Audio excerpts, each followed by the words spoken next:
Any of you guys who are familiar with my YouTube channel know that I like to be lazy. Not because I am lazy, but because the SAT is a timed exam.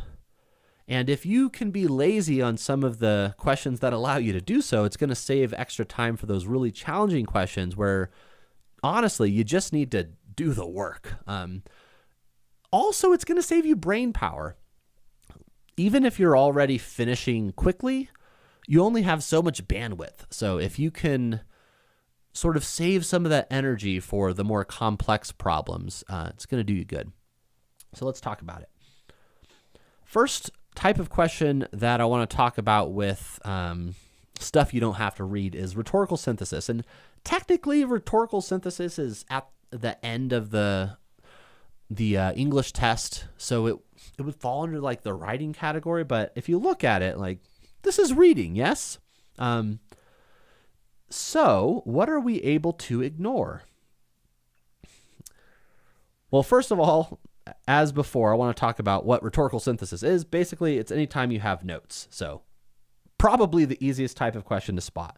And the good news is we're going to ignore the notes. Goodbye.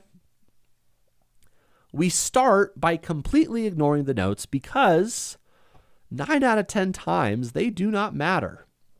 Instead, every one of these questions is going to ask us to do something, and we're trying to accomplish some sort of a goal. So really, we just want to focus on that goal. In this case, it says the student wants to emphasize a similarity between these two different types of code talkers.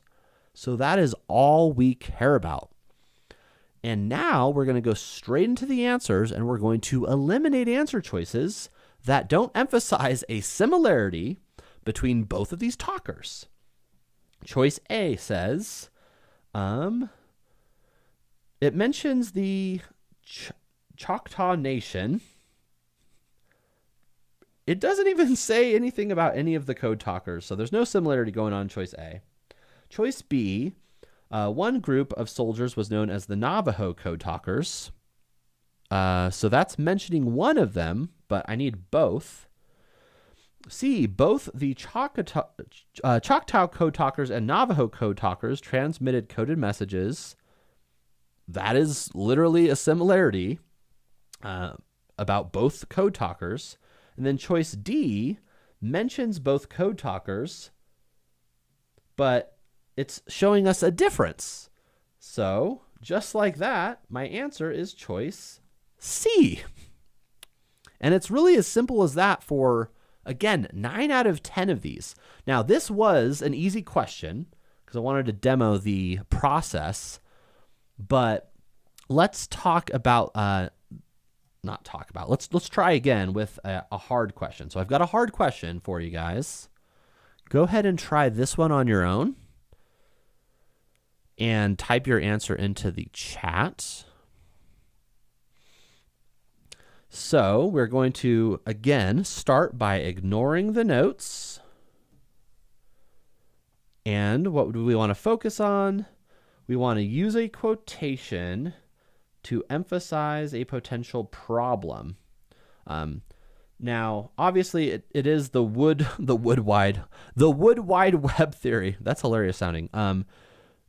But usually the answer choices are going to like say this. So that's why I'm really focusing on quotation, emphasize potential problem. All right. So let's do the thing. Choice A, describing trees as, so we have a quote. This person suggested that trees can exchange. Okay. So we have a quote, but we don't have a problem. So choice A is not going to work. B, in this thing, these guys note that common networks have captured, again, we have a quote. I'm not really seeing a problem, so choice B is not going to work. C, after evaluating, expressed a concern. That seems like a problem. We don't have a quote yet. Oh, there it is. Very end, there's a quote. Okay, so choice C seems to be doing the thing. Now, importantly, I'm not choosing C. I'm eliminating answers that don't do the thing, and I'm holding on to answers that do the thing, because I said 9 out of 10 times this is going to be the strategy. Every once in a while, you'll be left with 2 or even 3 answers that do what you want them to do, and then you have to look at the notes. So I'm not saying we get to always ignore the notes.